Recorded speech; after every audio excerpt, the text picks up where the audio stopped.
सनातन को बचाने के लिए और हिंदुस्तान को बचाने के लिए हिंदू राष्ट्र की आवश्यकता है। अफगानिस्तान बना तो हमने कुछ नहीं कहा, बांग्लादेश बना हमने कुछ नहीं कहा, पाकिस्तान बना हमने कुछ नहीं कहा। अब भारत को यदि हिंदू राष्ट्र घोषित किया जाए तो इसमें विरोध क्यों? हमारे 1-2 बच्चे होते हैं, हमसे टैक्स लिया जाता है।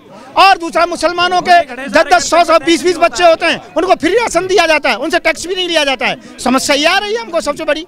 जहाँ पर मुस्लिम बाहुल्य हो जाता है वहाँ हिंदुओं को रहना बड़ा मुश्किल हो जाता है, वहाँ प्रदूषण होता है, वहाँ शरिया कानून चलता है, वहाँ हलाला चलता है, वहाँ बहन बेटियों को लव जिहाद चलता है। इसलिए ये जो कि देश का प्रदूषण है। और मैं ये कहना चाहता हूँ, जब पाकिस्तान बनी गया तो फिर हिंदुस्तान में धर्म के आधार पर फिर मुसलमानों को क्या लेन देना है?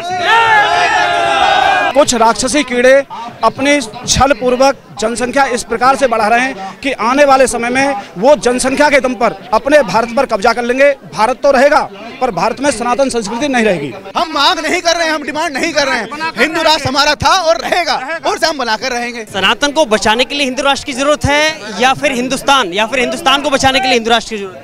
सनातन को बचाने के लिए और हिंदुस्तान को बचाने के लिए हिंदू राष्ट्र की आवश्यकता है।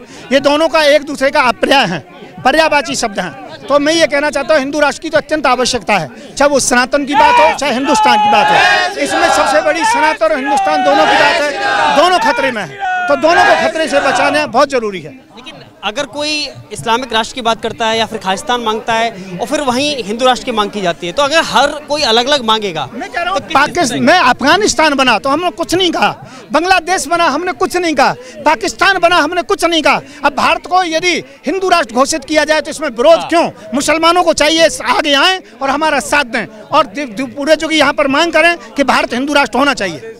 जो लोग खालिस्तान मांग रहे हैं, खालिस्तान के विषय में बाद में विचार करेंगे क्या होगा क्या नहीं होगा, परंतु आज की स्थिति के अंतर्गत में यह है कि वो जो कि भारत को हिंदू राष्ट्र घोषित करना चाहिए। अगर संविधान से देश चल रहा है तो आपको समस्या कहाँ है? नहीं, संविधान में संशोधन भी हो सकता है, कई बार बीच में संशोधन हुआ है, तो आज भी संशोधन की आवश्यकता है संविधान के लिए। समस्या कहाँ आ रही है? संविधान से सही चल रहा है ना? समस्या आ रही है, हम लोगों से टैक्स लिया जाता है, हमारे 1-2 बच्चे होते हैं, हमसे टैक्स लिया जाता है। और दूसरा, मुसलमानों के 10-10, 100-100, 20-20 बच्चे होते हैं, उनको फ्री राशन दिया जाता है, उनसे टैक्स भी नहीं लिया जाता है। समस्या ये आ रही है हमको सबसे बड़ी। और दूसरी समस्या ये है, जहाँ पर मुस्लिम बाहुल्य हो जाता है वहाँ हिंदुओं को रहना बड़ा मुश्किल हो जाता है, वहाँ प्रदूषण होता है, वहाँ शरिया कानून चलता है, वहाँ हलाला चलता है, वहाँ बहन बेटियों को लव जिहाद चलता है। इसलिए ये जो कि देश का प्रदूषण है। और मैं ये कहना चाहता हूँ, जब पाकिस्तान बनी गया तो फिर हिंदुस्तान में धर्म के आधार पर फिर मुसलमानों को क्या लेन देना है? हिंदुस्तान का मुसलमान कहाँ जाएगा? मैं ये कहना चाहता हूँ, पाकिस्तान इसी आधार पर दिया, बांग्लादेश इसी आधार पर दिया, अफगानिस्तान इसी आधार पर दिया। इन तीनों देशों में जाइए, हमें दिक्कत नहीं है, कोई भी किसी प्रकार से परेशानी नहीं है। तो क्या 40 करोड़ मुसलमानों को देश से बाहर करना चाहिए? मैं कह रहा हूँ, यदि वो कोई उत्पात करेगा, आतंकवादिता करेगा, तो या तो बाहर करेंगे, नहीं अतीक की तरह विश्राम करेंगे, वो कोई दिक्कत नहीं है। हिंदुस्तान में रहना होगा तो वंदे मातरम, भारत माता की जय बोलना होगा। बिल्कुल बिल्कुल। हिंदुस्तान में रहना होगा तो वंदे मातरम कहना पड़ेगा और जय माता की कहना पड़ेगा और जय श्री राम का नारा भी लगाना पड़ेगा। हिंदुस्तान में रहना है तो जय श्री राम का नारा लगाना पड़ेगा जी। हिंदुस्तान में शरिया कानून नहीं चलेगा, हिंदुस्तान में भारत का संविधान चल रहा है ना, बाबा साहब अम्बेडकर का संविधान चल रहा है ना। तो फिर हिंदुस्तान में तो शरिया कानून थोड़ी नहीं चलेगा, इंकलाब भी चलेगा और हिंदुस्तान में श्री राम भी कहना पड़ेगा। हिंदुस्तान में रहना होगा तो जय श्री राम भी कहना पड़ेगा। हिंदू राष्ट्र पीछे देखो, हमें दिख रहा है हिंदू राष्ट्र। वे हिंदू सेना के यहाँ पर राष्ट्रीय अध्यक्ष पधारे हुए हैं। मैं पहले राष्ट्रीय अध्यक्ष था, अब मैं राष्ट्रीय अध्यक्ष का पद छोड़ करके मैं केवल प्रमुख हूँ। और हिंदू सेना के राष्ट्रीय अध्यक्ष विजेंद्र जो कि बिदुड़ी जी हैं, जो आप मेरे साथ में हैं। बिदुड़ी जी, क्या लगता है कि ये संघर्ष कहाँ तक जाएगा? हिंदू राष्ट्र की मांग लगता है पूरी होगी? जब तक हिंदू राष्ट्र की मांग पूरी नहीं होगी, जब तक संघर्ष जारी रहेगा और ये ऐसे ही चलता रहेगा। ऐसे ही चलता रहेगा। क्यों चाहिए हिंदू राष्ट्र? क्योंकि ये राष्ट्र हमारा है, क्योंकि ये राष्ट्र हमारा है। अब किसका है? अभी हमारा है, लेकिन हमारे अभी जो हमें चीजें मिलनी चाहिए वो नहीं मिले। अब हम आपको घर दे चुके हैं तो आप वहाँ क्यों नहीं जाते हैं? अगर आपको यहाँ रहना है तो आप घर के हमारे तरीके से चलिए। इसलिए चाहिए हिंदू राष्ट्र। 2 देशों को बंटवारा धर्म के आधार पर हुआ था, मुसलमानों को पाकिस्तान मिला था और हिंदू को हिंदुस्तान मिला था। आप अब अभी हिंदू राष्ट्र की मांग कर रहे हैं, लेकिन एक ऐसा तबका भी है जो इस्लामिक राष्ट्र बनाने के सपने मॉड्यूल तैयार कर चुका है। वो सपने कभी पूरे नहीं होंगे। सर इस्लाम के लिए 70 राष्ट्र बने हुए हैं, 70 देश बने हुए हैं, तो हम हिंदू राष्ट्र के लिए एक राष्ट्र भी नहीं मांग सकते हैं? हम हिंदुस्तान हम मांग नहीं रहे हैं, जो हमारा है हम उसको ले रहे हैं। हम मांग नहीं कर रहे हैं, हम डिमांड नहीं कर रहे हैं। हिंदू राष्ट्र हमारा था और रहेगा और से हम बनाकर रहेंगे। हिंदुस्तान कानून मांगो। मैं राज पंडित जटाशंकर द्विवेदी, राष्ट्रीय संगठन मंत्री, केंद्रीय ब्राह्मण महासभा, बजरंग सेना का राष्ट्रीय प्रचारक, विंध्याचल डिस्ट्रिक्ट मिर्जापुर उत्तर प्रदेश का निवासी हूँ।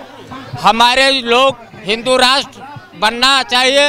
अभी हाल में ताल कटोरा स्टेडियम में शंकराचार्यपुरी क्यों चाहिए हिंदू राष्ट्र, क्यों चाहिए? हिंदू राष्ट्र, हिंदू 100 करोड़ हिंदू हैं हमारे हिंदुस्तान में, 40 करोड़ मुसलमान, 40 करोड़ मुसलमान है। हिंदू जो है हिंदू राष्ट्र बनना चाहिए, क्योंकि हिंदुओं का देश है। इसलिए जो है कि हमारे उत्तर प्रदेश में माननीय मुख्यमंत्री आदित्य योगीनाथ जी ने हिंदू राष्ट्र की घोषणा की। हिंदू राष्ट्र होना चाहिए।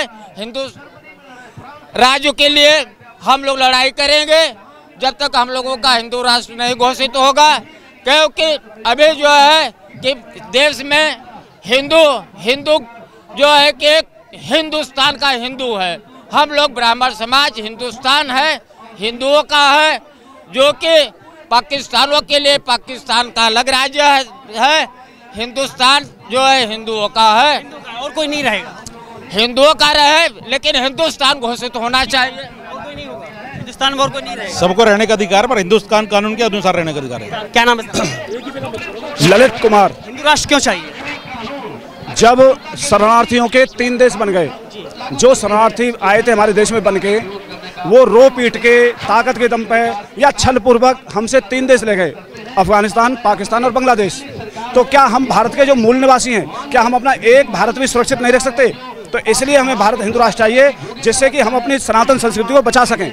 अन्यथा आने वाले समय में सनातन संस्कृति बच नहीं पाएगी, क्योंकि कुछ राक्षसी कीड़े अपनी छल पूर्वक जनसंख्या इस प्रकार से बढ़ा रहे हैं कि आने वाले समय में वो जनसंख्या के दम पर अपने भारत पर कब्जा कर लेंगे। भारत तो रहेगा, पर भारत में सनातन संस्कृति नहीं रहेगी। इसलिए फिलहाल पूरे विश्व में सबसे ज्यादा आबादी वाला देश भारत बन गया है, लेकिन जनसंख्या विस्फोट भी एक बड़ी समस्या है। तो जो भारत जो जनसंख्या में जब आगे जा रहा है, अगर इसको तुलनात्मक देखें, इसका हम अध्ययन करें बारीकी से, तो जो सनातन को मानने वाले हैं, जो भारत को मानने वाले हैं, उनके 1 या 2 उनकी जो जन्म दर है बहुत कम है। लेकिन जो लोग जिस छल के साथ अफगानिस्तान, पाकिस्तान, बांग्लादेश लिया था, उसी छल पूर्वक अपनी जनसंख्या बढ़ा रहे हैं। और जो जनसंख्या का जो असंतुलन है, ये असंतुलन वो ही बढ़ा रहे हैं। इसी कारण से भारत आज जनसंख्या में नंबर 1 पे पहुंचा है। इसमें हमारा आपका योगदान नहीं है, इसमें योगदान उन्हीं का है जिन्होंने हमसे पाकिस्तान लिया है। वो भी जनसंख्या के दम पर भारत को लेना चाहते हैं।